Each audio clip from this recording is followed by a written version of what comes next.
Vols are back. Yeah, they had us the first half, I'm not going to lie. Oh, could be Wayne!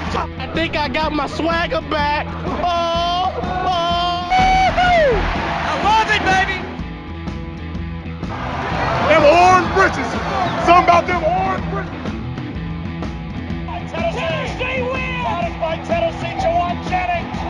Jennings makes the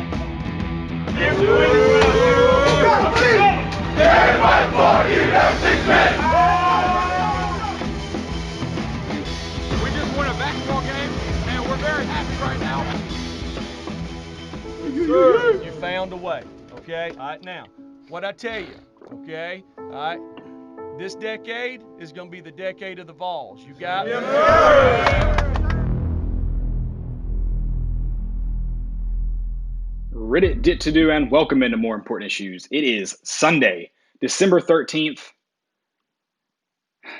I know it's hard to celebrate it, but man, the Vols are on the right side of things. And I think that's important to note. Yeah, it's like I'm with you. It's hard to hang your hat on a win over that Vanderbilt team, but yeah, man, it's a whole lot better than losing. and I tweeted during the game. I'm going to celebrate. I mean, it's a win. What's the point of playing if you're not going to be happy about a win? Does that mean I'm happy with the state of the program? No. But I shouldn't be. Right. But I'm ecstatic about the win. And not only did the Vols did Rick Barnes and the boys not just win, they covered. Both teams covered.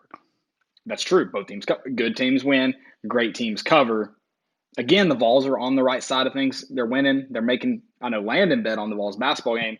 They're making some people some money.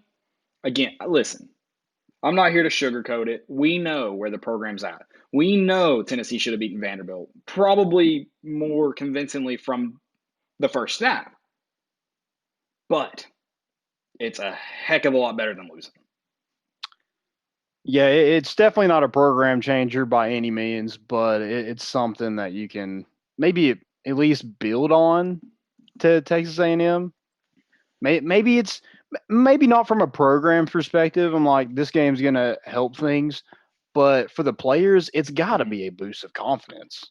No, it absolutely is. I was kind of thinking, and you'll know next week. And I'm not saying, I'm not trying to make excuses for the way the season's gone or anything like that. But if you come out and play really good against a Texas A&M team, you're kind of going, man, I really like to see this team with some like confidence boosters. Which again, I mean, they lost to Georgia State last year. So if they go and play Charlotte game one, I can't 100% tell you that's a win just because Jeremy Pruitt's proven they're not gimmies.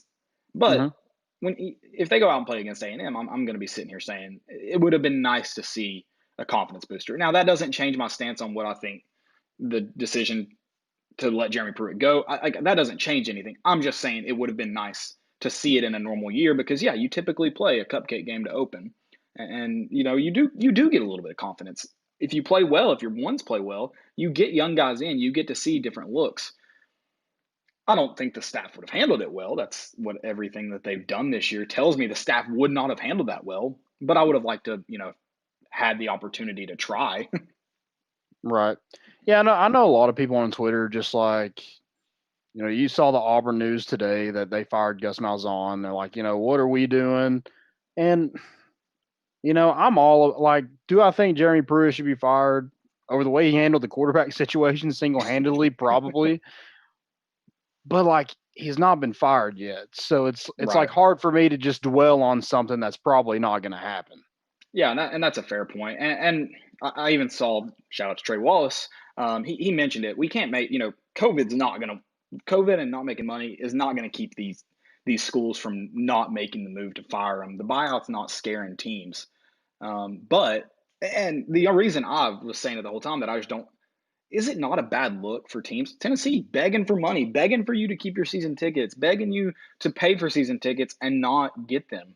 That's a bad look for the fan base. And I think fans I would guess the majority of fans would be happy if they just cut ties with Pruitt now, regardless of the money. But, I mean, that's a bad look to go spend all that money to get rid of a guy when 6 months ago you're going, we're not going to survive unless you all give us a couple $1,000s.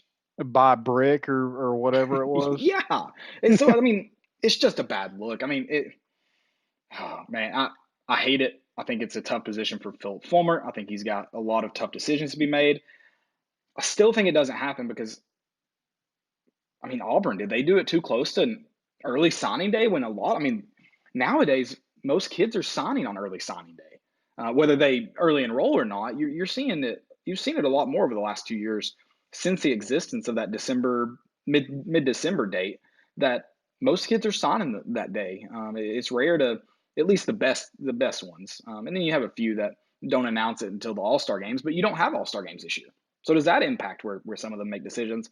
I don't know, and I'm not saying Auburn made the wrong decision either. If they feel it was time to move from Gus Malzahn, and it probably was, he wasn't being very, the last couple of years have not been great for Gus Malzahn, but and then that weird hire he made with Chad Morris this offseason, um, it was probably they probably made the right decision.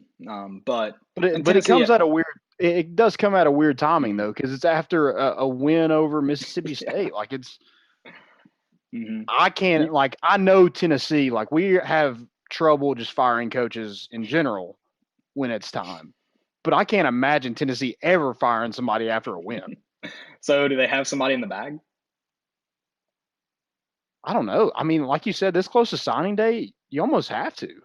I would think so. I would think Because I like was the a little majority of shocked that you. class, unless they're just like Auburn's my dream school, that's where I'm going. But like, how do you sign to a place like that without the head guy there? Right. I mean, I was a little shocked you didn't get an announcement early, this morning or mid, Yeah, afternoon. Just I don't know. It's certainly weird, and time will tell if it's the right decision. I mean, Auburn's had plenty of success lately. They've got plenty of wins over. They got a couple wins over Saban. Which I mean, that's isn't that is that the I mean that's the minimum everybody's chasing, right? Like everyone's looking for somebody that's going to beat Saban. Like that's it. Like we'll figure out how to get to championships later, but first we got to beat Saban. wouldn't the most like Tennessee thing be that Arkansas State is the first one? I know you said don't let's not talk about it, and I'm sorry, but I did think about that today. What if old brick by brick over there in Jonesboro, Arkansas, is the first one to beat Nick Saban? Honestly, just because of the time he had at Tennessee and the frustrations he had at Tennessee, from a Tennessee fan perspective, I wouldn't be shocked. That's just from a Tennessee fan perspective. From a football perspective, I'm like, hell no, that could never happen. Oh yeah. 100%. We got a good question here. This one's from Chris. Thank you for all the questions, man. We really appreciate it every week. So my question for tonight: if we fire Pruitt but lose out on Freeze, do we pursue Malzahn? Okay. Here's the thing: if the degree of success we're chasing is beat Saban, then you have to pursue Malzahn. If that's the angle you're taking. Yeah, I'm just like me personally. I'm just like no, just because like I don't yeah, disagree. he's beaten Nick Saban, but like what is he? He gets Pruitt's whooped him since he's been at Tennessee, pretty much. Other than that, one game you did beat him in 2018. Was it 2018? Yeah. And you've kind of whooped him in recruiting too, besides Jay Hart. Besides, two big misses. But I mean, yes, I'm just saying. The big thing with Freeze is that he's beaten Saban twice. Well, Malzahn's done that and been to SEC championships. So I'm just saying, from a Tennessee fan perspective, and I personally would not. There are other avenues I would like to explore than Malzahn, but I'm also not necessarily happy with anyone at the moment. Like I'm not in love with anybody. Yeah, and I'm not saying that means Pruitt's the answer and we should hang on for another year. I'm just at the moment there's not anyone, and no one can be 100% sure. No one can. The fact that Dan Mullen, I mean, if the East, if Georgia had put together a little bit of better season, Dan Mullen would have cost himself probably an opportunity at the SEC championship game any other year because Georgia's probably not playing Alabama any other year. Well, every 6 years or whatever. So I mean, there's a chance that Georgia, a one-loss team to Florida in a normal year, gets to go to the SEC championship game because of a poorly mismanaged, and part of it is on one player. But overall, a poorly mismanaged game against a LSU team that they completely outmatched. So I mean, even a guy like Dan Mullen, who you go, yeah, he was mildly successful. He was very successful for Mississippi State. And he can't get it done at Florida. You know what? It's tough to make a really, really good judgment call about anybody, I think. But you know, it's all just hiring the right guy and or hoping you hire the right guy, and then the pieces also got to fall in place while he's here. That hasn't happened for Jeremy Pruitt, and I think a lot of it's self-inflicted. But Yeah, I just don't like. A lot of people are just like Gus could be an OC. Yeah, I don't necessarily hate that, but then again, like if Jeremy Pruitt doesn't trust Jim Chaney, he's not going to trust Gus Malzahn, Right. who's at Auburn while he was at Alabama. That's just not going to happen. right, no. So let's get into it. All right, yeah. Well, we are going to get into this show, guys. I'm listen. It's a Tennessee win, Tennessee basketball, Tennessee football win. So I'm pumped for this episode. And then you know what? I enjoyed the college football this week, so I'm excited to talk about that. We are going to talk about the Tennessee wins. Talk about some of the guys who impressed. We got a BasketVols recap, of course, goes along with that wins. College football recap. If you got questions, drop them in the chat right now. I am on Twitter. Landon's on Facebook. I clicked away from the screen for a minute where I couldn't see you, and he put the victory cap on. Yeah, it just doesn't fit well with the headset I got on. So I don't know if I'm going to be able to do this the whole time. But just know, Tennessee won over the weekend. We get to put the victory cap on. I am going to take it off because it is very uncomfortable. But yeah, guys, go check out our sponsors. They do a great job of making this show possible. Tennessee Tap House, Hound Dogs, and Blue Water Climate Control. Call Blue Water Climate Control for all of your HVAC needs. They'll get you taken care of. Veteran owned, locally in Knoxville. So go check them out because it's getting cold, getting real cold. It is. Let's talk Vols win. Vols go to Nashville. Stadium's at full capacity compared to normal, at least. They come out with a win. It wasn't pretty from the get-go. If you have any questions, feel free to drop those in. I don't know if you mentioned that. Hey, also, geography guys here. Mm-hmm. Tell us where you're from. Yep. Tell us where you're from. All right. Yeah. What's your first main takeaway from that game on Saturday?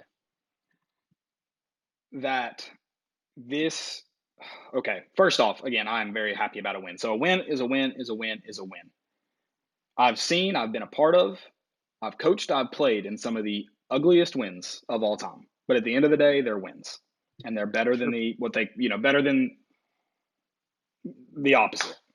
Right. So that it's a win. But when you analyze it from the outside in, this roster is so poorly mismanaged.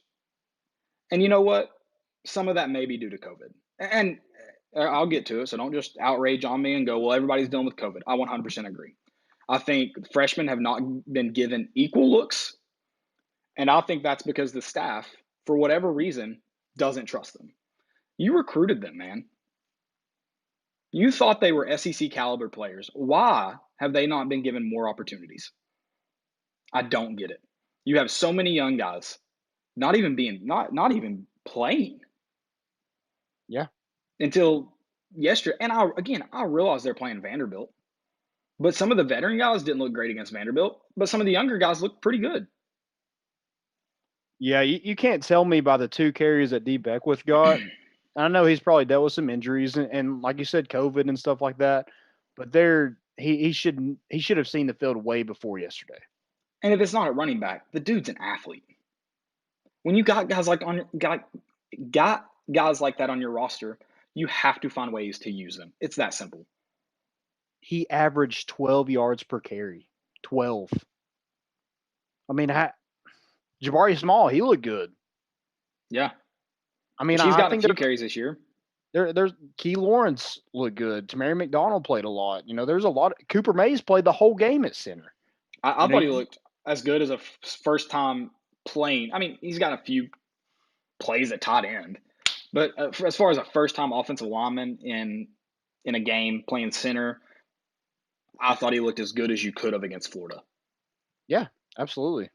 I thought there was a lot of guys that they kind of like. Jimmy Callaway got a pass. Shout out to Emily. My headphones are about to die. She brought me new ones. The real MVP. And I see the Corona. And another beer. Yeah. I saw the Corona in the background. Shout out. That was awesome. Sorry, go ahead. But yeah, you saw a lot of freshmen and young guys kind of get an opportunity against Vanderbilt, and you're just like, dude, where has this been? Yeah, And and going back to the quarterback thing, it's like JT Shrout, did he make a mistake yesterday? Yes, he made a mistake, but guess what? He made the freaking tackle. he made the tackle, and I don't even think some of the guys being just, I don't want to use the word dumb with JG because I don't know what their feelings are. But again, I know what they looked like on those Kentucky interceptions. But I think a lot of that's on the coaching staff. The team's fed up with some of the decisions being made, and it's it's Jeremy Pruitt's fault. Yep. Sorry. Yeah, I just don't get that. There's a lot of mismanagement with this roster, but I mean the quarterback position has definitely been highlighted this season because either one of those guys, you beat Kentucky, you probably beat Arkansas, you probably beat Auburn. I think with either one of those guys. And how do you not, those wide receivers that, they play, but a quarterback makes them play better. So how are they not I'm sure they've been fed up this whole season about the mistakes and you know, missing open guys and stuff like that JG was doing. I just don't get how you haven't like utilized another quarterback until last week.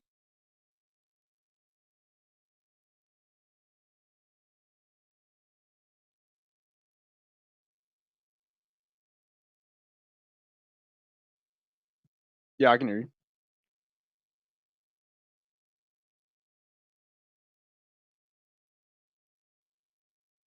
It's a little faint.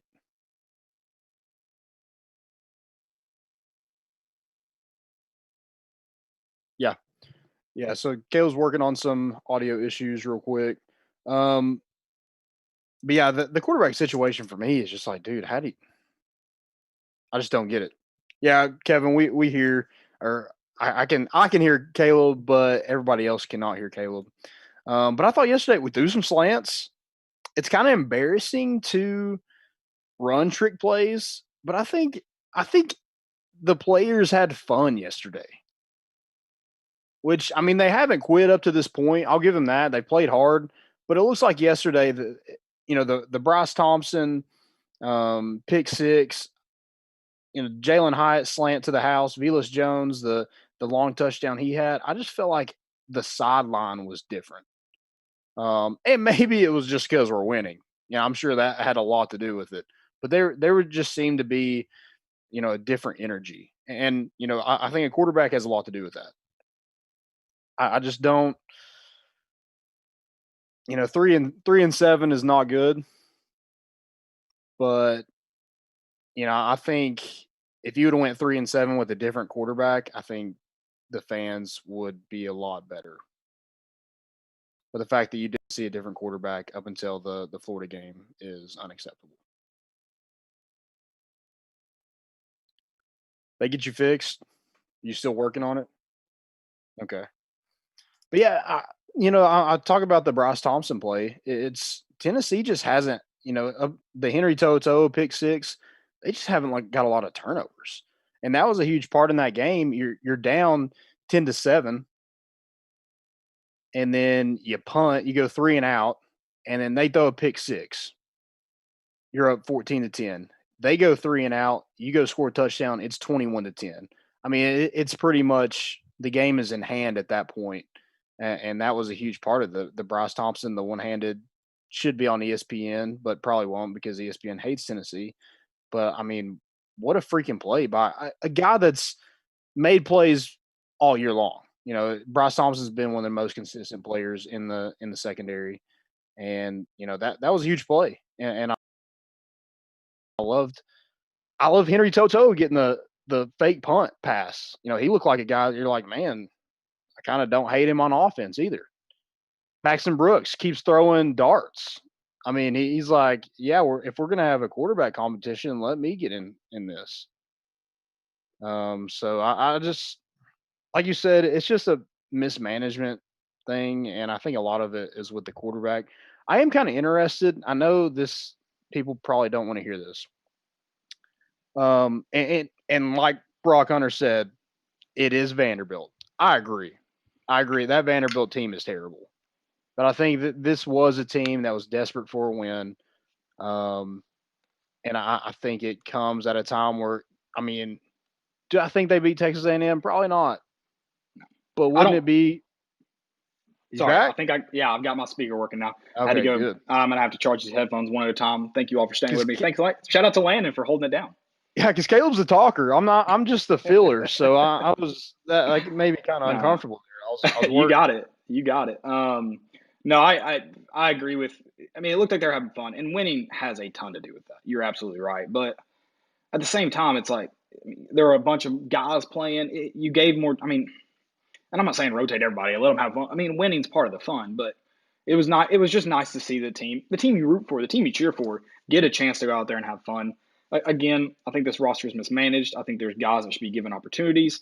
Pruitt's probably right that they're not doing it on the practice field, but your guys that are doing it on the practice field aren't doing it on the game field. So just give some more guys some shots.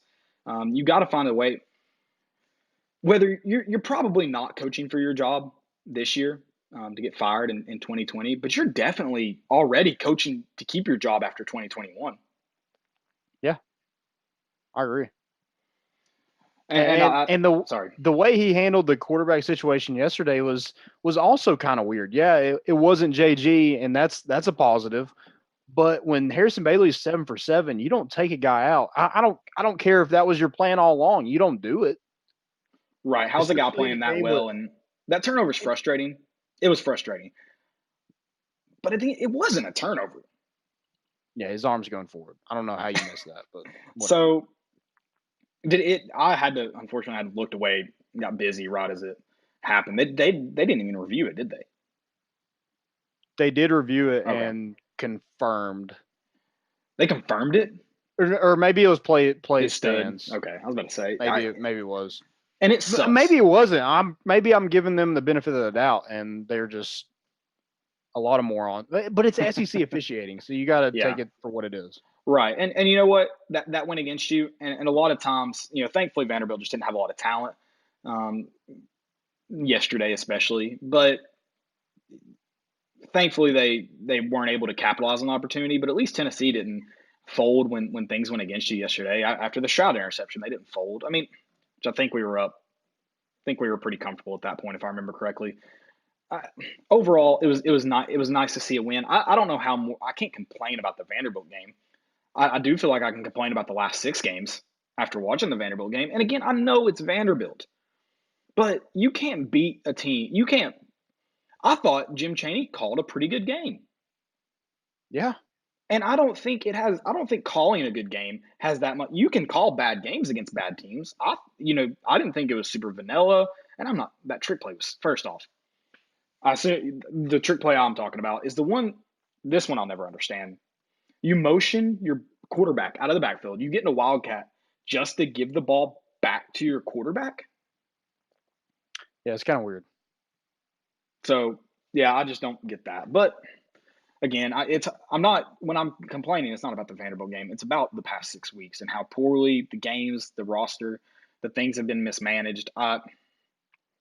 It's tough, man. It's tough being a Vol fan because I see the talent on the field and I'm going, you could have beaten Arkansas very easily. You should have beaten Arkansas. You could have beaten Auburn. You should have beaten Kentucky. Maybe Pruitt again, I think it was a lose-lose situation yesterday for Pruitt. Vanderbilt was not going to convince fans either way that Pruitt should keep his job. No, and it should. And you say lose-lose. I mean, obviously, if you win, it's not it's not a loss, but it didn't help you in any way yesterday. Sorry. I mean, when I say I don't mean I don't think it's a black eye on Pruitt's. Right. I definitely would have rather been there in yesterday than I would have been in 2018 for sure. Yes. Correct. Especially again, like you said, it looked like they had fun. It looked like a good little party in Nashville. Maybe like the Pittsburgh team, maybe they got a little litty. Hey, whatever it takes. Did you see that interview after the Pitt game? I didn't. They interviewed a player on the field, and he was like, "We're getting lit tonight." And he's like, "Well, we're gonna be safe. We're gonna be safe, but we're getting lit." He's like, "We're COVID. We're gonna be safe, but we're getting lit." Hey, I like it.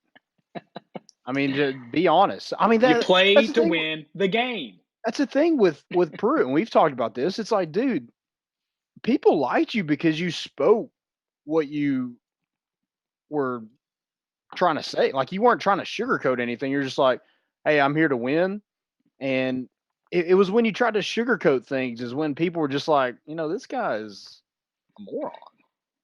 And I don't think a coach has ever lost or won his job in a press conference. But dude, can we just end press conferences? Can that be something that ends in 2020? Have you ever heard, seen any program in the country, any NFL franchise, anything where someone's like, man, I really liked what that coach said in the post-game press conference? Like, people Dude, are annoyed with what Nick Saban says. what about Dan Mullen, what he said last night? That's a fail. Don't worry. I got that Oh dialed up. my God. He should have done it in the Darth Vader mask again. I mean, yeah, he should have, in his freaking orange and blue Jordans. But I mean, you said you can't fire a coach after a press conference. Good God, I would want to after that. Yeah, well, I mean, coaches lose fans all the time in press conferences, but I don't think they've ever won fans over. I don't think anyone's ever lost a conference. But man, I really liked what that coach said today. Yeah, it was great. So I'm Especially just Nick Saban. Just quit doing it. It's annoying. I mean, whatever. I guess you get good sound bites. You get champions of life out of press conferences. Hey, are you fired up? Correct. I'm fired up. Are you fired up? I can't hear you. Are you fired up? No energy, no passion. Nobody wants to be arguing. We should have shown that video. It's so weird. It is weird. I just like how they're like showing him around the facility, but there's like no trophies or anything on the wall. I thought it was gonna be like a hype video or something, but it was just like even Steve Forbes, when they were like introducing him at Wake Forest, it was weird because he had his mask on, and that was weird. It was super weird, but it's like, I got one question for you. At least it was somewhat like something you could maybe like, oh yeah, he could be pretty good here. But Butch Jones, you're no, that was so bad too. I disagree. That was terrible. All right, who impressed you yesterday? A guy that's been mismanaged since he's been here, and that's Velus Jones Jr. I mean, just the last 2 weeks, he's just he looks like an all SEC player, and we just haven't been able to get the ball in his hands. And I know that time when Pruitt in a press conference said, receivers have to get open too. You telling me that Velus Jones Jr. can't get open? You also have to, call plays to help them get open. That's true. And have a quarterback that can throw it to them. Right. Too. And then if they can't get open, you need to find more because you're going to play defenses where it's really hard for them to get open. That's the great thing about playing in the SEC. And if you want to play for a national championship or an SEC championship, you're going to play really good defenses where it's hard to get open. You know, one thing that can help them? Getting them the ball in creative ways. So, but I mean, we throw swing passes to Jalen Hyatt and Brandon Johnson. Have we thrown one to Velus Jones? Not that I can really remember. Not off the top of my head. That doesn't mean it didn't happen. But. I mean, last night he proved he can break tackles. He can go up and get the football. He's going to run away. He's going to run away from defenders if they're trying to catch him. I mean, he's a guy that should have been utilized since he's been here. I know he kind of came here as, more of a kick returner, but he's earned his right that he should have been playing at wide receiver from the get-go and been a focal point of this offense. Yeah, I mean, I guess the good news is, and he seems to like and trust the staff. So if the staff's around next year, I think there's a slim chance that guy could return. Velus probably won't be drafted. He does, the NFL is going to like him because of his speed, but I mean, there's always a chance that he comes back, I think. I'm not saying it's a big chance. I'm not saying it's going to happen, but I think it's a chance. I mean, if they could lock him down, I think that would be huge for that wide receiver room, just from a leadership standpoint as well. I agree. And speaking of wide receivers, Jalen Hyatt impressed me. He could be better at breaking tackles and getting around guys, but his flat out speed. You should have been throwing slants to him earlier. Or just Jalen stick Hyatt's anybody good. would be nice. Yeah, that's a good point too. But Jalen Hyatt's a really good football player. He's got a ton of speed. I think especially with a guy like JG who can't, who struggled and just needed a couple, passes to get comfortable. Why were you not giving him easier passes over the middle? I don't know. I don't know. But Jalen Hyatt, he's impressed me several weeks, and he impressed me last night. Yep. I think Harrison Bailey's another guy. Mhm. And we're just, we've mentioned 3 guys, and they've all 3 been newcomers. But I thought Harrison Bailey was comfortable at one. I think he was 7 for 7 at one point. I don't know exactly what he got up to before he threw his first incompletion, but 14 of 18, 207 yards, 2 touchdowns, and he ran the ball pretty well too. I think it was called back, but I mean, he looked comfortable in the pocket. He never panics. He takes what the defense gives him. If they're going to give him a 4-yard check down, he's going to take it. What about a 12-yard run? The dude can run. I mean, he's got a little. It's pep and ugly stuff. and it looks slow, but I mean, it ain't got to be pretty. It don't got to be pretty. That's for sure. Casey Clausen, everything that he did, it wasn't pretty, but he got the job done. Whoa. Yeah, I got somebody maybe from the old guard though that impressed me yesterday, and that was Todd Chandler. Seemed like he got the bulk of the carries. I don't know what the final number ended up at. Who got the most? He had 9. He had 9. I thought, his first touchdown, I thought he looked like freshman year Ty, a guy who ran downhill real hard, and did a really good job of getting to the second level, and then he's able to make a guy miss and go score. I thought Todd Chandler played really well. He struggled at times this year. I mean, he's not that he's been bad or anything, but he's really struggled since his freshman year. It seems like his freshman year, you're like, oh, next year, we're talking about breakout year, and he can be a really good running back, and it just never happened. But I thought he played a really, really good ball game yesterday. I thought he carried the ball well, and I thought he looked like what you thought he could have been after his freshman year. We'll see with him. All these guys have chances to return. You don't know, but I think Todd Chandler and Eric Gray, for the most part, have complemented each other really well today. It would be nice if we could get one of them better at blocking in pass protection, but I thought as far as run games gone, they've complemented each other really well. Even though they're very similar backs, they're not looking to do 2 different things. They kind of help lighten the load on each other. So, yeah, I think another guy is you got to look at Cooper Mays. I mean, a true freshman playing center. He's got to deal with all the calls, and maybe they simplified that a little bit since Brandon Kennedy's been out. But a guy who hasn't got a ton of playing time. I mean, he was wearing 93 the first couple games of the season, for just basically an extra outside lineman. For him to play a whole game in an SEC game, I don't know if it's just a sell a point to Cade Mays to try to get him to come back or what it is, but I thought he played really well. And, maybe a lot of people thought when he was coming in that, they're just trying to get Cade back and this and that. I think Cooper Mays is going to be a really good player at Tennessee. And if it helps Cade Mays come back, I'm all for it. But, hey, I like what I saw as center yesterday. Yeah, I 100% agree. I thought Cooper's played 2 really good back-to-back games, and just as a freshman. So I think that's a positive there. Again, talking about some young guys, some guys that have just started getting looks in the last few weeks.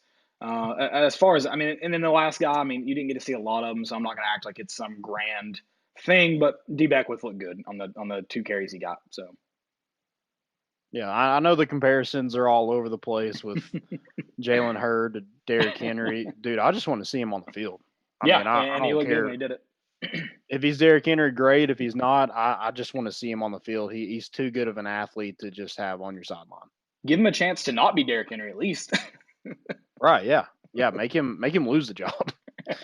I think we need to find. That's a guy that Eric Gray's probably a better running back than him, but you got to find ways to get him on the field and give him the ball. I agree. It's better. We talked about with getting that.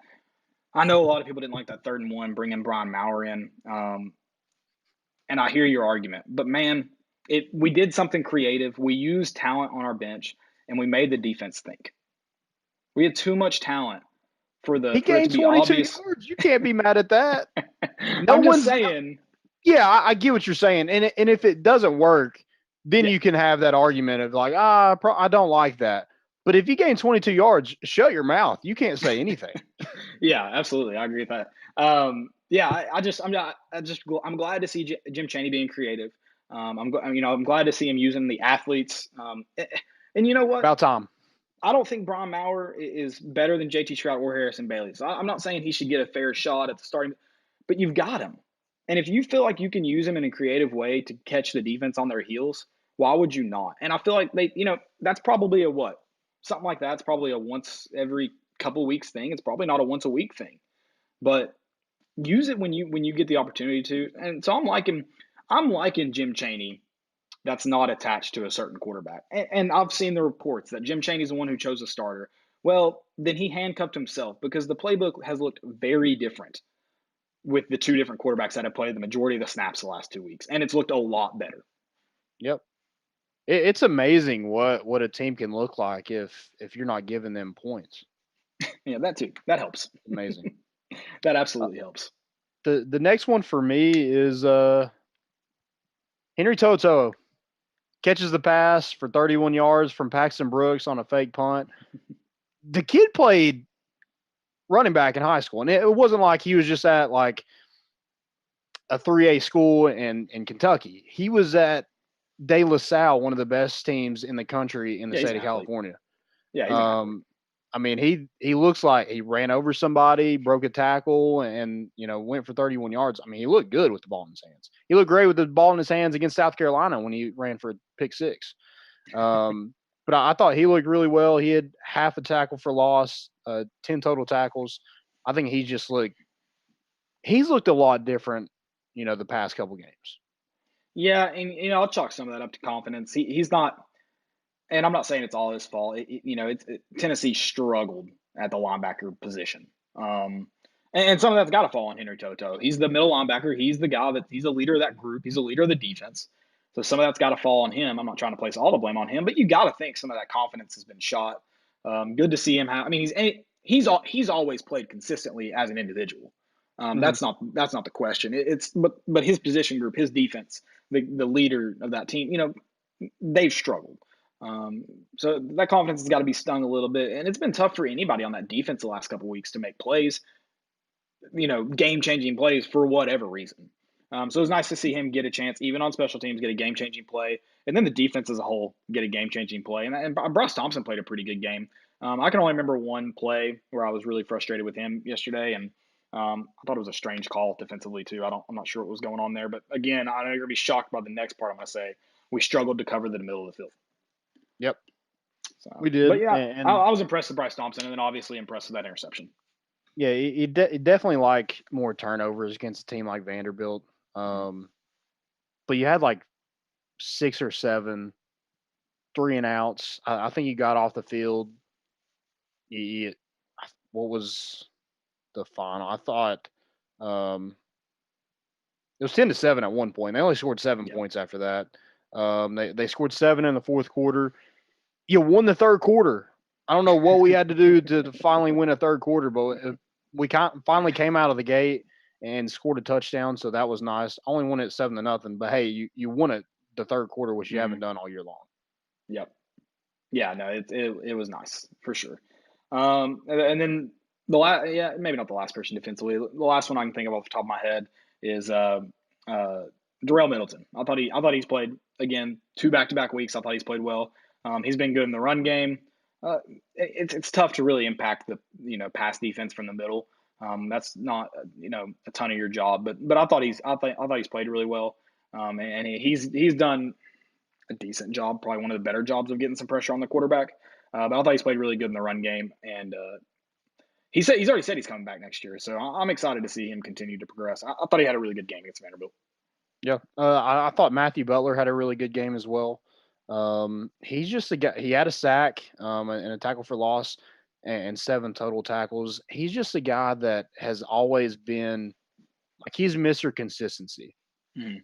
He's not going to give you. He's not going to have 5 sacks a game. He's not going to just come and be a Davion Clowney and knock your helmet off or anything like that. But the dude plugs holes and he's producing on the defensive side of the ball, and that's something Tennessee desperately needed. And he's been a big help being that kind of senior leadership. Hopefully maybe he's a guy that can come back next year. I don't know what his situation looks like, but I think Tennessee desperately would need a guy like him to come back next year. Yeah, no, 100%, 100%. Two more guys. Crouch yeah, had 2 TFLs. He had a pretty decent game. I thought Jalen McCullough didn't play a whole lot. Tamarion McDonald kind of played most of the first half, but he came in, and I thought he played pretty well. Had a half a tackle for loss, 5 total tackles. I thought he played a lot better. Didn't have huge busts. I think Alante had a bust. I just don't know where that comes from. Mm-hmm. Like, I don't know how we have so many busts in the back end. It's very frustrating. I think that needs to get fixed, and I also think the penalties. You can't have 10 penalties for 94 yards. Yeah, that's what it was. Yeah, whatever. Yes, whatever it was. Yeah, that was not pretty. You're right. We have a lot of 12 men on the field. Like, we have to call timeouts, or we're taking a penalty. That stuff just can't happen, and that's coaching. You're sending guys in and out. You all got to have some kind of system or some kind of organization to deal with that, because we can't have 12 men on the field and 10 penalties. You're not going to be even close to Texas A&M if you have that many mistakes. Correct. I agree with that. Yes. Then the last guy, I thought Paxton Brooks. You might have mentioned him. Did you mention him? I said he wants to be in that quarterback race. He does want to be in that quarterback race. Punted the ball really well when called upon yesterday. And then, throwing the ball well. Yeah. Darts, baby. You love to see it. You love to see it. I mean, he's 6'7". He can see over any line. Yeah, no, he's not going to struggle doing that. Not going to struggle doing that. Anybody else that impressed you? 18 on third down yesterday. I realized that we were 2 for 10, which isn't great, but they were 3 for 18. They're terrible. We were 2 for 10 on third down. Yeah. Oh my God. But we had 540 yards of total offense. I mean, I really think, like, I keep saying a win is a win is a win, but Tennessee could have ran out there with an all-freshman team and probably beat that Vanderbilt team. That's how bad they were. Well, I think Tennessee could play a pretty good game against Tennessee with an all-freshman team. That's probably true too. Yep. Yeah, a lot of those guys we mentioned are freshmen and sophomores. So. Right. We got a chance against Texas A&M. There's always a chance, right? There is. I mean, you got to get on. I mean, both teams got to step on the field. I've watched a couple of their games, and they don't. Is it Isaiah Spiller? Yeah, Isaiah Spiller. He's good.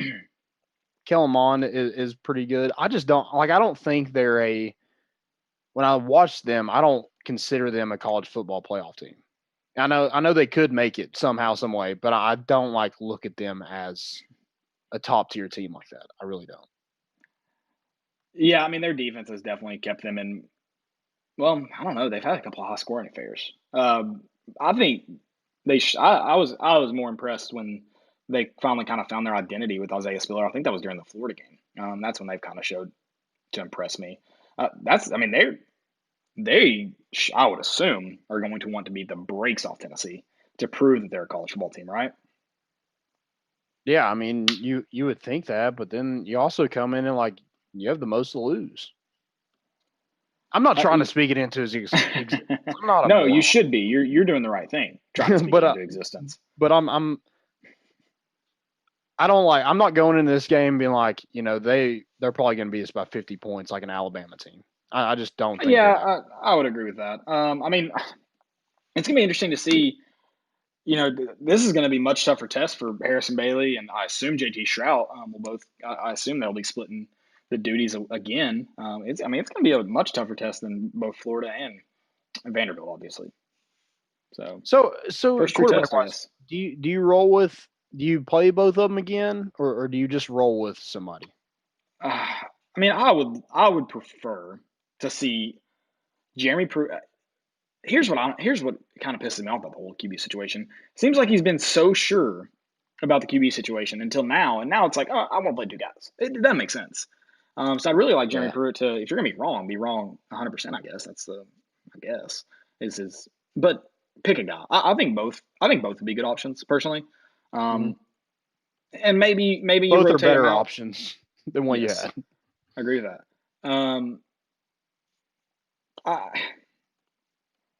It's hard. I don't know. I think it's hard to say which ones look better the last 2 weeks. Because I think, I like the way JT Shrout throws the ball. I thought against Florida, he moved around a little bit. I thought he evaded pressure a little bit better. And then I think he just throws what looks more confidently than Harrison Bailey. I think Harrison Bailey maybe moves around the pocket a little bit more confidently.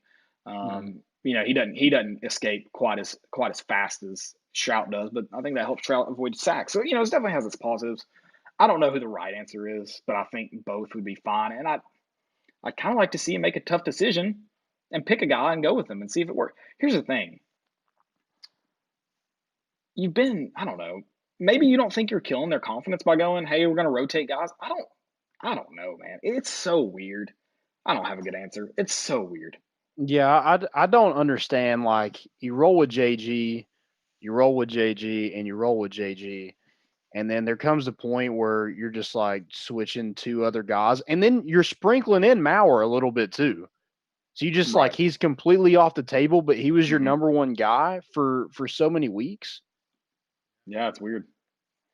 I just like, you take Harrison Bailey because he turned the ball over, and then you take Shroud out because he threw a pick, but you're gonna let JG go back in the game after he's thrown 2 pick sixes against Kentucky. I don't know. I would prefer seeing, because I told you Saturday, when you have two quarterbacks, it means you have no quarterbacks.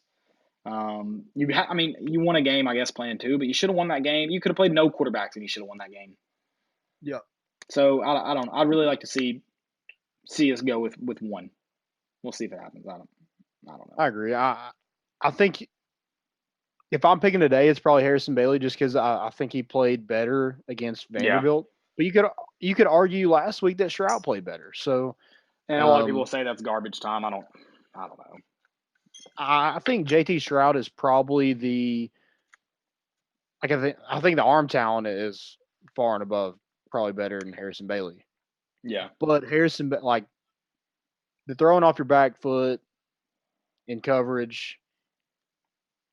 Apparently, JT Shroud's been known to kind of do that kind of stuff. Which Harrison Bailey. Isn't that an error from a guy though that hasn't had a lot of playing time? So again, like, it's not from a 5th-year guy that Oh yeah, should be I doing a agree. ton better. So it's like, again, that's a bad mistake to make, but it's an understandable mistake to make. Yeah, at least you made the tackle. Hey, I'm off. Like, Yeah. if you throw a pick, you go make the tackle. You make your bed, you lay in it. Like, no hopefully it's business a big decisions. linebacker and you just get run over for throwing a pick. That's what you deserve. There's no business decisions to be made. No. Yeah. Yeah, I'm kind of thinking it's Harrison Bailey, just because I think he's poised. I think he's comfortable. I just don't like, even when there's pressure, like, he doesn't freak out. He doesn't really throw off his back foot. He just seems cool, calm, and collective back there. And I don't know. I'm either way. I think it's a better option than what you had. And if they go JT, I'm not mad about it. I just think with Harrison Bailey probably gives you the better chance to win, in my opinion, right now. I can't fully disagree with that. I'm a little on the Stroud train just because Stroud guy. You're talking to a Stroud guy. Yeah, I mean, the arm talent's there. Yeah. It is, and I'm not taking anything from Harrison Bailey's arm, but he does throw like a softer ball. He doesn't have he's not going to throw an 80-yard bomb. He's not going to throw like the bomb JT threw to Callaway last year against South Carolina. Right. He just doesn't have, and maybe he develops and gets a better arm. But right now, it's Harrison Bailey doesn't. He just takes what the defense gives him, and it looks like he's able to read a good defense, or not a good defense. He's able to read a defense, and find the open guy, and that's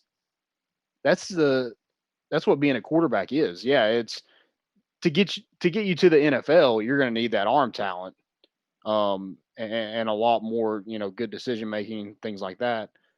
But to be a good college quarterback, you don't have to have an incredible arm. No, I mean, it certainly helps, but no, you don't need it. Ryan Tannehill, I mean, he's in the NFL. He doesn't have an incredible arm. No, I mean, no, I agree. I don't know. I'd like to, yeah.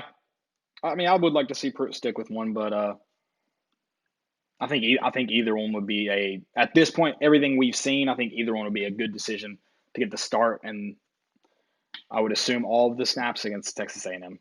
Yeah, we'll see. Yep, we'll see. All right, I'm still a little. I mean, I just want to see. You want to see basketball? Is that what you want to see? Yeah. Do what? You want to see basketball? Yeah, I do. I want to.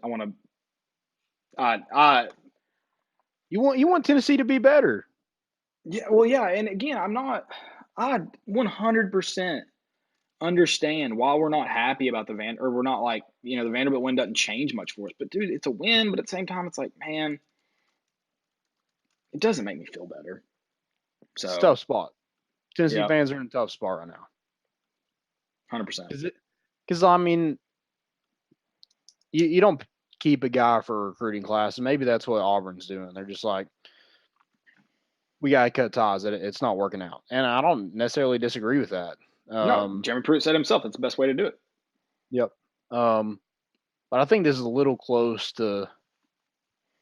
You can't do it after you've signed a recruiting class, because all those kids are going to get out of that LOI anyway. So, if you were going to do something, I feel like it would already been done. Is that the right decision? I guess we'll find out. Right. So we'll see. Maybe Tennessee's going to try and poach some guys. A lot of people think.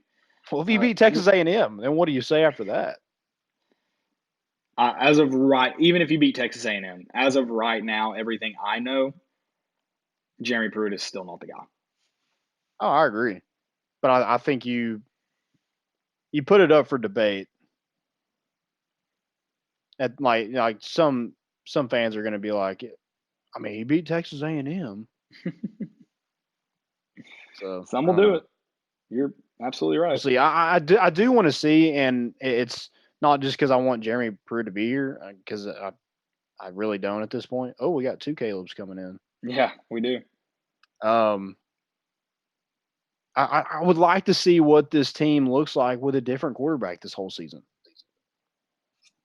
because I feel like that changes a lot. Yeah, I would agree.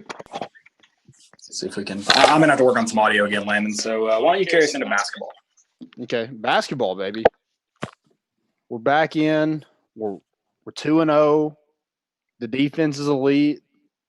I think defense, like, that's something you can just hang your hat on.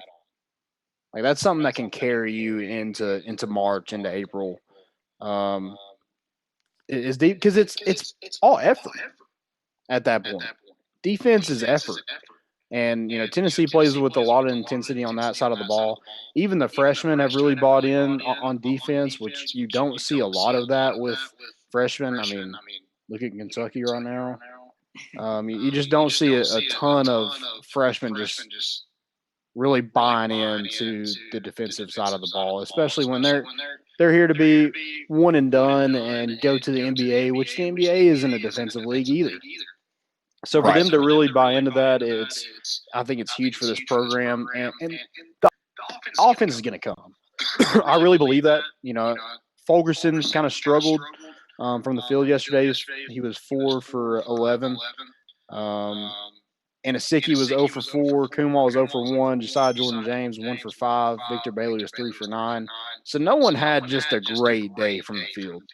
You struggled shooting, but you know what you did? You got to the free throw line. You did. You took their. Are you back? You back? Yeah, I am. Give me a moment, Okay. though. But I am back. Okay, good deal. I just didn't want to just run all over you if you were coming back in. But I just think you don't like this offense is going to come, and I thought we were better on the boards. John Fulkerson had a double-double. He looked like first team All SEC. He was more than deserving of that preseason honor. The freshman Keon Johnson played well. I thought Jaden Springer really turned some heads yesterday. Didn't see a lot of him in the Colorado game, but against Cincinnati, he was 3 for 8. Had 4 rebounds, 11 points. I think he was a huge part in that second half and kind of pulling away. Fulkerson got a bloody lip. You know, our guys are taking a beating on the defensive side of the court, just with Vescovi getting a black eye. You got Fulkerson with a bloody lip. I mean, they're truly giving their all for Tennessee. It's nice. Yeah. You love to see it. No, for sure. I mean, it was, I mean, it's nice to see a team just play hard because I think that's been one of the problems with Tennessee football up until this point is you question if they're playing hard. Mm-hmm. And you don't want to do that. That's not fun to do, to wonder if these guys are playing hard. So it's been a lot better to enjoy these 2 basketball games where it's just really hard defense. And it's been frustrating to watch on the offensive end overall. I know people are probably like, this is stupid, but they haven't practiced a ton. They're exhausted. They haven't gotten the chance to be in the gym a lot. It's understandable why they're not playing good offensive basketball at the moment. And you have a lot of newcomers coming into that as well, where that chemistry takes time. And when you don't have that time, you know, it's kind of a free-for-all a little bit. But I think this team is going to come together. Cincinnati was hot from 3, but they didn't let it bother them. They didn't get rattled. They didn't start chunking up threes to kind of match what they were getting on the other end.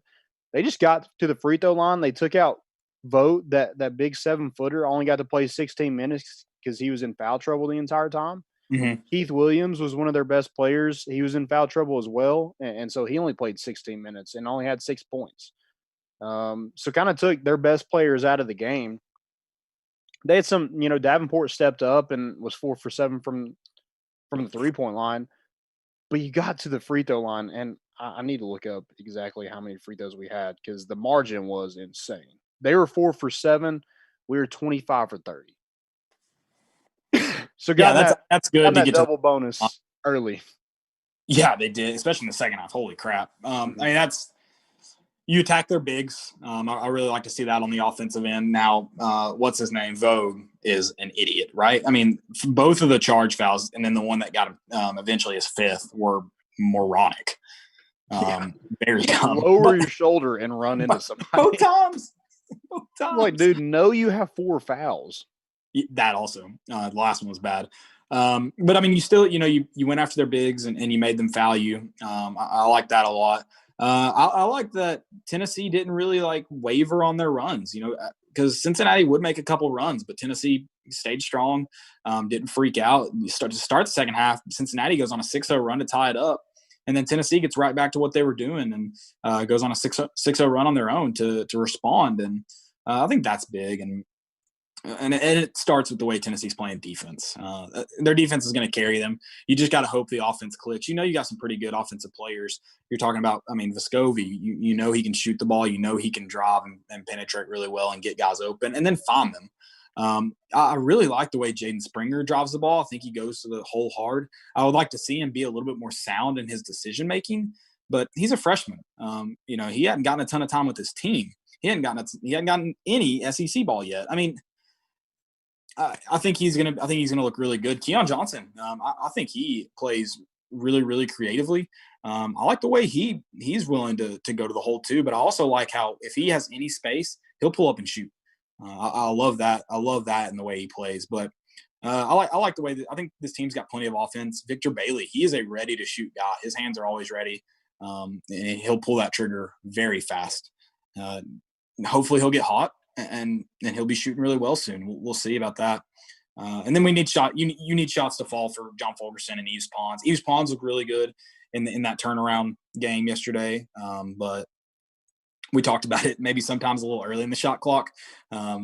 He settles a little bit, but that's his shot. He does a really good job of turning around, creating separation, and pretty much, in his eyes, probably getting a pretty open shot. So if that's his game and he's going to be good at it, then that's his game and let him be good at it. Probably won't matter at that point in the shot clock. But yeah, I think this Tennessee team will have plenty to fix going into SEC play, and they're going to open with. I mean, Missouri wasn't supposed to be a tough team, but they knock off number 6 Illinois. Is that right? Yeah. Number 6 Illinois, and then they've had a couple. Conzo. So they'll open SEC play with tough, and we're still a couple days away. I think that's December 30th, 31st. So we're still 30th. A couple 30th. So we're still a while from that. They still got some games in there to play. But yeah, this Tennessee team's got quite a bit to work on. A lot of that has to do with chemistry. They've got to get into shape, but I am keeping in mind they've only played two basketball games this year, mixed with not a ton of practice time. It's going to take a while to get into basketball shape. Yeah, got to find ways to put it in the basket, and I love that. When in doubt, let's get to the free throw line and hit some shots there. If we can't hit a field goal, let's try to get it from the charity stripe. Yeah. So I really like that. I like this team with Pons and Fulkerson when they're not knocking down shots, they're getting to the free throw line or affecting the game in some other way. Pons had 2 blocks yesterday, 4 rebounds. Fulkerson had 12 rebounds. And I thought a lot of I think we mentioned on the either last show or on the keys to the game yesterday that, when some of those guys getting in a little bit of foul trouble or shooting slumps, that the guards have to step in and help them down low.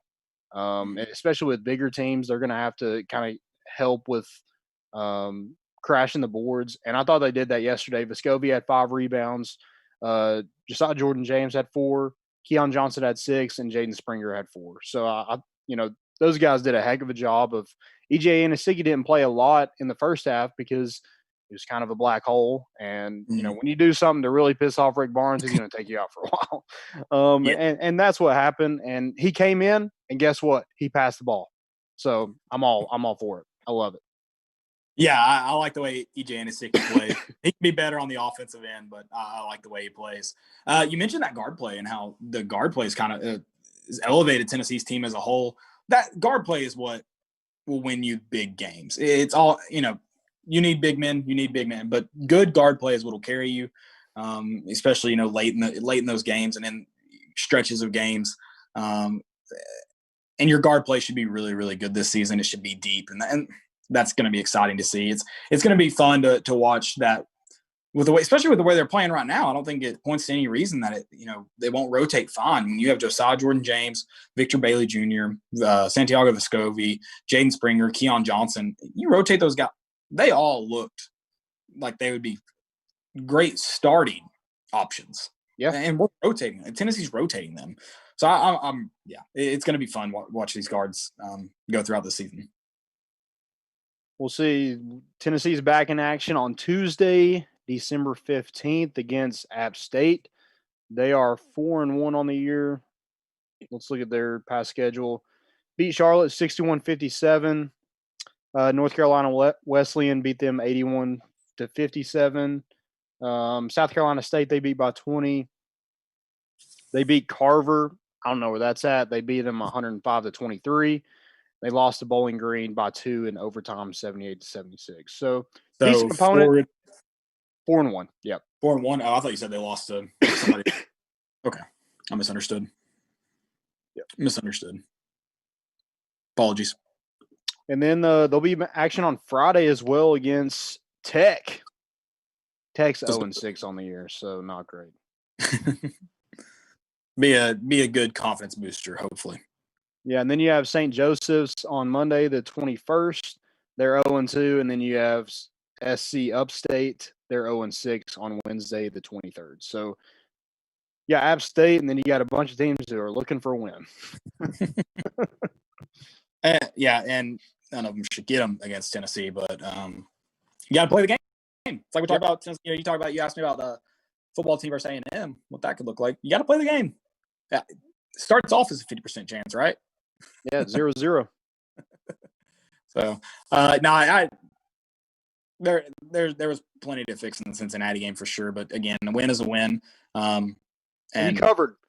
Thank you to the defender that decided to foul Vescovi with 10 seconds left. I don't know why you do that, but I'm glad you did because the ball's covered. You gotta thank John Fulkerson for that too, man. Come on. Give Folky some love. Oh yeah, but I mean that defender, we were up by 7. 6. I'm like, dude, he fouled.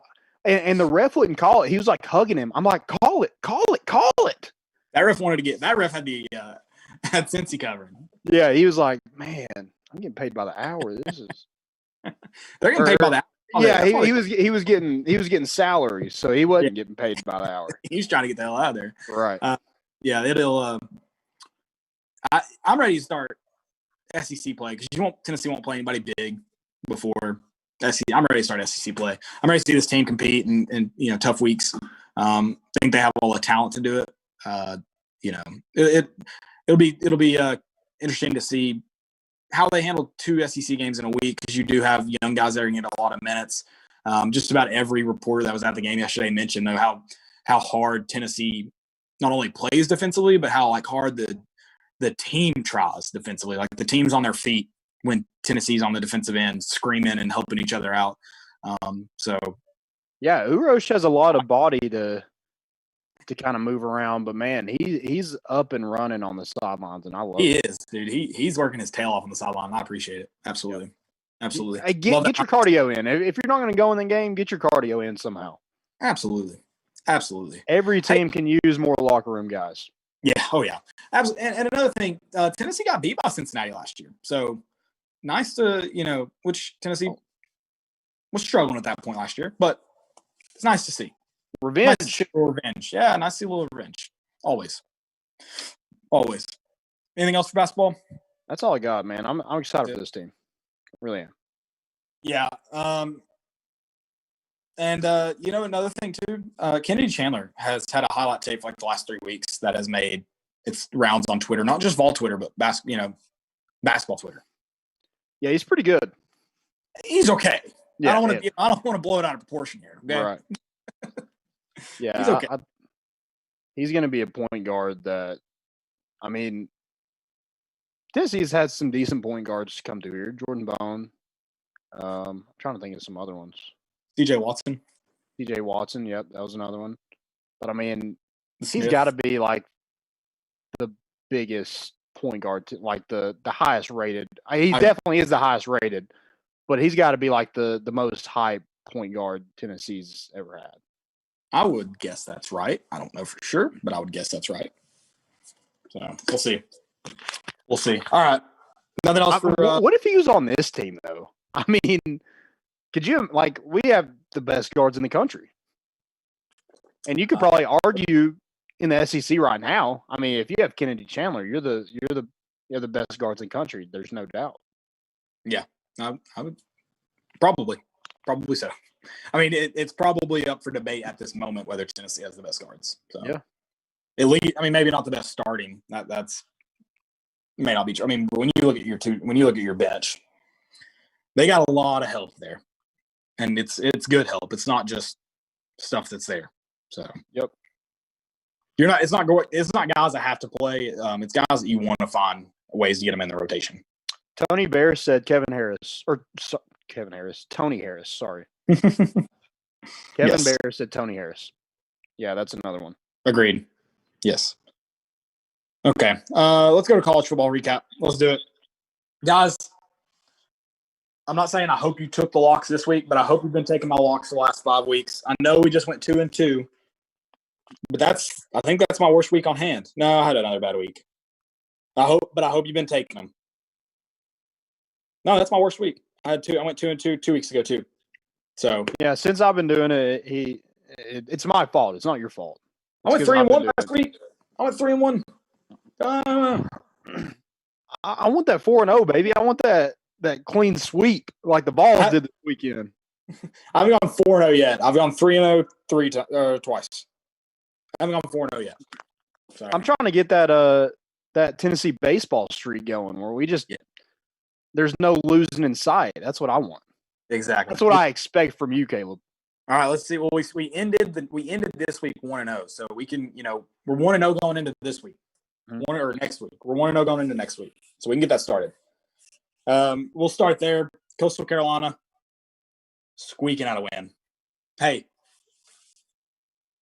they won though. Put them in the college football playoff. Do it. I dare you. I dare you. The Maverick, Jamie Chadwell, wanted to upset some people. I know. Oh God, dude! He about got upset this week against Troy. Troy's not a good football team. They're not. I was wrong. I thought mullets would perform better hungover. I thought that's how mullets were made. I was wrong. I was wrong. They did win though. That's the important part. Yep. They did win. A win is a win is a win. Yeah, absolutely. And then we've got. Let me just run around the top 25 real quick. Alabama. Landon got that one covered, no problem. Alabama, number 1, Alabama, 52-3 over Arkansas. Number 9, Georgia versus number 25, Missouri. Missouri made it interesting in the first half. Georgia goes up 7 right at the end with a fantastic catch from George Pickens. But they did end up running away with it, 49-14. Number 17, North Carolina. I told you. 26 over number 10, Miami. Miami turned off their replies to their final score tweet. I told you to pick North Carolina. You did. I didn't bet on it because I didn't like the line. I was nervous about it, but if I had to pick one team to win the money line, it was going to be North Carolina because I just don't trust Miami. That's fair, 100%. You're not the real you. You're not the old you. I guess you are the real you. Yeah, you're not back like Texas. We're back. You're not that. Sorry. Neither is Texas either. So. Fair point. Then you had Illinois getting beat by number 14 Northwestern, 28-10. Number 15 USC. I told you I kind of want to see what what USC's made of. Kind of be on a roll of 4-0. They moved to 5-0 with a 43-38 win over UCLA. Number 16 Iowa. They do what Iowa do. They win at home, 28-7 over Wisconsin. Number 18 BYU. What happened to Wisconsin? Well, they fell apart after what was that? The Michigan game? No, not the Michigan game. Who did they fall apart after? Well, so that they all got COVID, right? Oh, yeah, that might have been it. they might literally have fallen apart. So, I mean, yeah, we can blame COVID all we want to, but I guess Wisconsin really took the brunt of all the COVID. The Big Ten sucks, though. Like the conference. I mean, the Ohio State thing's stupid. But if I'm Ohio, here's the thing. The Big Ten should not have worked the schedule for Ohio State. That's stupid. The Ohio State should also go, F you, Big Ten. This is dumb, and we're not playing. It's just there's so many dumb things about it. They shouldn't be playing a season this year. They canceled it. You can't uncancel things. It's illegal. That's not canceling. It's so dumb. So dumb. Number 18, BYU doesn't cover, but they do get the win over San Diego State, 28-14. Utah with the upset over number 21, Colorado, 38-21. Oklahoma State, the weirdest team in the country, gets a win over not so great Baylor, 42-3. It's all your top 25 matchups this week. Dude, I was really hoping BYU was going to cover. It made me nervous. I was like, oh, man, maybe they will. I think it was like 15 and a half. 18 and a half? It was 15. I think I got it at 15 and a half, I think it was 17 at one point, maybe. I can't remember. Okay. Don't ask me. Tennessee getting the win over Vanderbilt, 42-17. Auburn. I'm sorry, guys. This is the lock I missed. This is the lock. I apologize. 24. That would have covered. No, it wouldn't have. Yeah, it would have. 24-10 over Mississippi State. Gus Malzahn does get fired after that one. Wait, you took Mississippi State to cover? No, I took the over at 49.5. I thought two terrible defenses. See, I'm glad I didn't follow that because I followed them to cover. You took Mississippi State to cover? I took Auburn to cover 6.5. Oh, nice. Good call. Nice. Yep. That was my lock. I would have probably said Auburn covered. I thought the over was a lock, though. Two not great defenses with two apparently offensive masterminds. Yeah. Okay. Whatever. Something like that. Whatever. One top 25 matchup I did fail to mention. I will get back to it. It is also an SEC game that we need to mention. But I do want to get this last lock just to make sure that you guys know about the locks of the week, because they're locks. Take them. Take them. Stanford 27, Oregon State 24. The spread was 3.5 to Stanford, or 2.5 to Stanford. Thank you, Stanford. Good cover. Good cover. Dude, what about Kevin Sumlin getting fired after getting beat 70-7? Wow. Hey, by my Sun Devils. I'm now an Arizona State fan by, I don't know. I'm a big ASU guy, okay? I've officially got friends in Tempe. Herm. I wish I was friends with Herm. I would love to be friends with Herm. 70-7 in a state rivalry. I mean, that's rough. Did you see the Arizona State graphic? It was good. I did. It was a good graphic. Also saw where Jaden Daniels tweeted, "I love beating up on my little brother." Good. That's good. I like that. Okay, last one I wanted to get to. Any other games you want to mention? Because I know we'll be stuck on this one for a minute. Florida. Florida. Oh, what a crapshoot. By LSU. 37-34. Lane, I don't know if you tweeted it. I meant to, but I must not have clicked send. An absolute dong punch into the fog. Dong punch. Yeah. A heck of a freaking kick. What was it, 57 yards? School 57. record. Cade York, baby. School record over your rival. The shoe doesn't only get you a 15-yard penalty. The shoe also gets you the win. 2 boots is all it took for LSU. Dude, okay, so why, when that happened to JG last year, was it against Alabama? Like, I'm not mad. I'm just curious. I don't remember them penalizing. I don't think they did. Because I think he threw it toward the sideline like he was throwing it off. I mean, he threw the damn thing. Right. But Marco Wilson throws it in like the middle of the field. And apparently he was just celebrating. Oh, yeah. It was in his way. Dude, that I'll have to read the quote. I screenshotted it. But yeah, I did too. So read it. Do you have it for me right now? Yeah, I can get it. Okay, yeah, read that for me. So this is Dan Mullen's quote on the Marco Wilson just chucking the shoe. When Florida was a shoe-in to win. He says, "I went back to watch the play, and he made the tackle. Part of the football move, the kid's shoe was in his hand, and he kind of jumped and celebrated with his teammates, so it's pretty unfortunate in the situation. I don't think there was any intent to taunt." Wow. Okay, so I think press conferences after games are dumb. I don't think Dan Mullen can go, yeah, he cost us the game. That was dumb. But you also don't have to make up a lie about it. Yeah. Like, why can't you go, yeah, we got to be smart. We have got to be smarter in those situations. Yep. That's all you got to say and move on. But those are mistakes you just can't make. Do what? Those are mistakes you just can't make in that time of the game. Right. But, I mean, a coach can't throw a player on it completely under the bus, even if it is his fault. I mean, that was his fault. But you can't. So, I mean, you can say, like, yeah, that was not our best decision. And move on. But, again, it's so stupid. But it's hilarious that he thinks anybody on planet Earth would buy that lie. Oh, yeah. That's a very Butch Jones thing to say in a press conference. He's like, I saw everything. And then they followed up with, well, what did you think about, the shoe throw? And he's like, I didn't see that.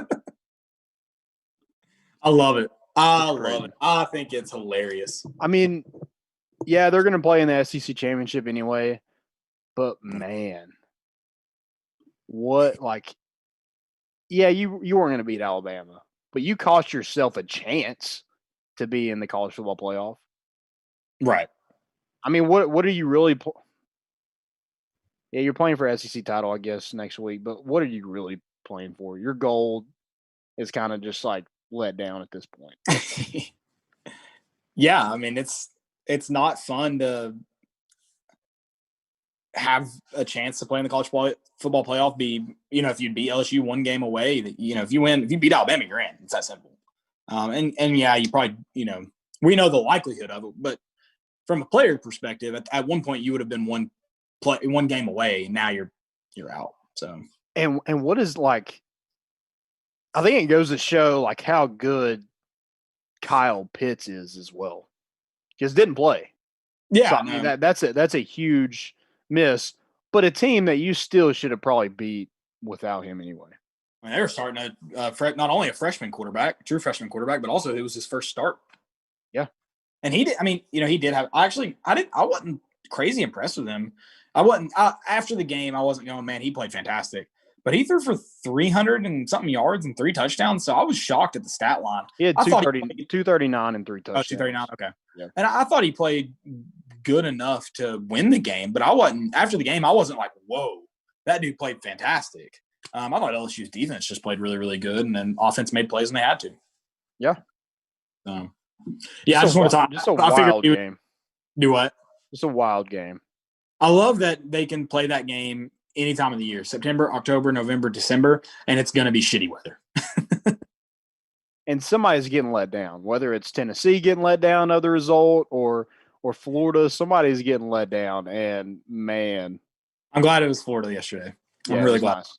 Tennessee had a good. We won basketball, we won football. Kentucky lost again. Memphis lost, and Florida lost. It was a great day yesterday. Florida lost. Fantastic day. Fantastic day. Fantastical. You love to see it. Absolutely. Absolutely. Okay. We got any questions, guys? Drop them in the chat if you have them. We'll pick up the couple ones we had on Twitter here. Sorry if I've missed them, but drop them back in there if you've got them. So I got a Christopher Nichols, the first one. He says, I feel like the game against Vanderbilt. Did you already use this one? No, he did ask a question earlier, and it was about coaches. Okay. So he said, I feel like the game against Vanderbilt is a lose-lose situation, and that if we had lost to Vanderbilt, it's over for Pruitt, but if we have won, then it's like, yeah, but you won against Vanderbilt. I mean, you were right earlier, Landon. If you win, it's not a loss, but I don't think you gain anything from beating Vanderbilt. I agree. Yeah, it's not really a game, but for the program, but for this team, I feel like it's gotta be a positive. I mean, I agree with that. It just has to be. I agree. He also asked, so I'm going to throw my question out to y'all a little earlier. This was earlier in the week. He said, if the 2020 schedule was played out like the 2019 to 2017 to 2019 schedule, would we be talking about Pruitt's job security or decommitments? Yeah, because I just think this team had issues. I really do. I agree. You can maybe say it's like going 4-8 or 5-7, and it probably the reality is it's just you're losing teams you shouldn't lose to. You lost to teams you shouldn't lose to. You're right. It's probably the same thing as 4-8, 5-7, whatever. But 4-8 is bad enough to get fired, number one. And then it's also not necessarily all the losses. It's the way you've lost them. You're getting blown out in year 4 or year 3, whatever, by teams that probably shouldn't be blowing you out. You're playing JG when it's way past time to move on. So it's more than just the losing. So I think if this is a normal non-COVID year, you're playing, you're out of conferences, everything's the same as it usually is. I think the fan base is still fed up with Pruitt. Yep, I agree. In fact, I think they're probably more on edge because typically in a normal year, you probably have a better shot to have a better season. Yeah. Yeah, I think it's maybe the excuses are not helping too. And they're like, everybody's sick of COVID anyways. So when it's used as an excuse, like people are done with it. Yeah. Agreed. I'm trying to see if we had any more. Do you have any? I haven't gotten any. Okay. Yeah, I think that's it. Awesome. All right, let's go if we do run into any more, I'll get them out there. Sweet.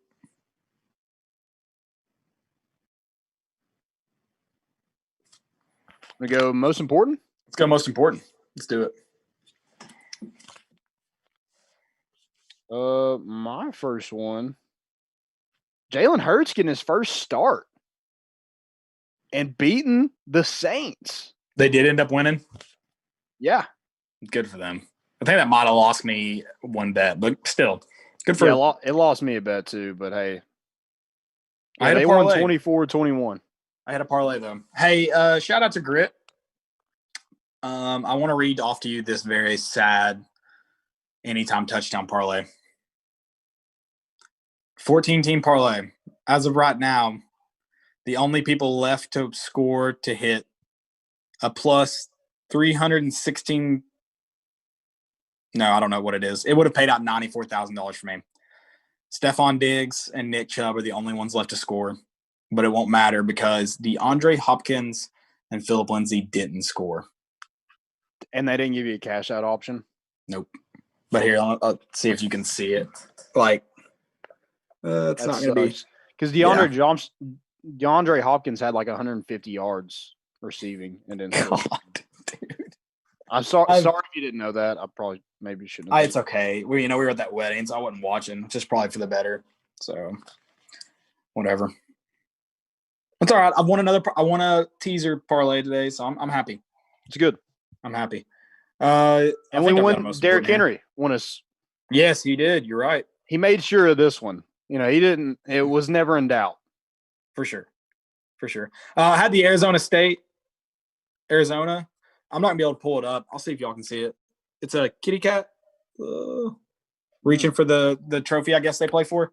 I was going to try to pull it up on here, but it was going to be hard. So with we're having – I apologize for the technical issues today, and I appreciate y'all bearing with us. Y'all are awesome. Yeah, I really appreciate that. And then I got one more, unless you got one more. No, I don't have – yeah, this is a fail. Okay. So I don't know when this happened, but Alex Smith, was this last week?